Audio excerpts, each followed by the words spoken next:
পূর্বে নিয়ত নাওয়াইতুন পড়া যাবে কিনা? নামাজের পূর্বে নিয়ত করা সুন্নত না ফরজ? জানেন না আপনারা? নামাজের আগে নিয়ত করাটা এটা কি সুন্নত না ফরজ? ফরজ। ইন্নামাল আমালু বিন্নিয়াত। নামাজের ফরজের মধ্যে একটা হলো নিয়ত করা, শুনেন নাই? নিয়ত করা ফরজ। নিয়ত করা ফরজ, নিয়ত বলা ফরজ না। নিয়ত বলা মুখ দিয়া হয়, আর নিয়ত করাটা মন দিয়া হয়। নিয়ত করাটা কি দিয়া হয়, আর নিয়ত বলে কি দিয়া? নাওয়াইতুন বলাটা হলো নিয়ত বলা, আর মনে মনে আমি কি পড়তেছি এটা আমার মাথায় আছে, এটা মানে হলো নিয়ত করা। অনেক সময় বলে না যে আগামী বছর হজে যাওয়ার নিয়ত করছি, এর মানে সে বলছে নাওয়াইতু আনা রফিল হজ। এরকম বলে নাওয়াইতু আনা রফিল হজ, আমি আগামী বছর হজে যাবো, এরকম কথা আরবিতে বলে। কিন্তু তারপরও বলে আমার হজে যাওয়ার নিয়ত। একজন যাইতেছে রাস্তা দিয়ে, কিও কোন দিকে ছুটছেন, কই যাইতেছেন? বলে যে ভাই বাজারে যাওয়ার নিয়ত করছিলাম। সে কি নাওয়াইতুন পড়ে আসছিল? আচ্ছা, নামাজের সময় আপনি নাওয়াইতুন পড়ছেন বুঝলাম।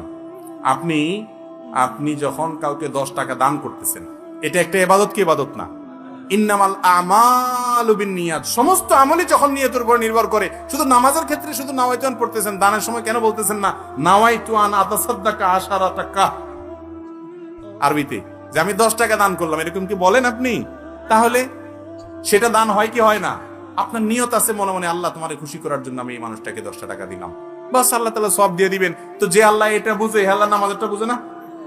তাহলে বোঝা গেল নামাজের মধ্যে নিয়ত করা ফরজ, কিন্তু সেটা মনে মনে ইন্টেনশন থাকলে, ইচ্ছা থাকলেই চলবে না। মনের ইচ্ছাটাই হলো নিয়ত। আপনি কি নামাজ পড়তেছেন এটা মাথায় থাকলে চলবে, মুখে নাওয়াইতুন পড়ার দরকার।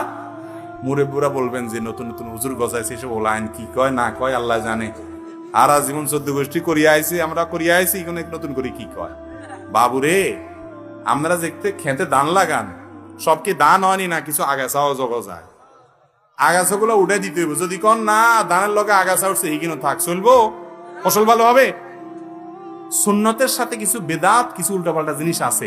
মুরব্বীরা বাপ দাদারা যা করে গেছে সব খারাপ ছিল না, বেশিরভাগই ভালো ছিল। 2-4টা ভুলভ্রান্তি ছিল, ওনারা মানুষ না কয় না বাপ দাদা যা করে আসছে এর উল্টাটা আমরা করব না। তো বাপ দাদা তো আলস হয়েছে, ওনারা বিদেশ হারাইছেন কেন? বুঝেন নাই? ও দুনিয়ারটা তো ভালো বুঝেন, মাশাআল্লাহ।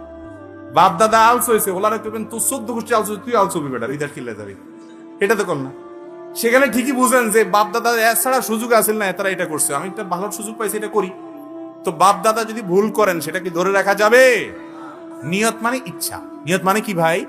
আপনি কি ইবাদত করতেছেন, সেই ইচ্ছা, সেই ইন্টেনশন, সেই চিন্তা আপনার মাথায় থাকলে নিয়ত হয়ে গেছে।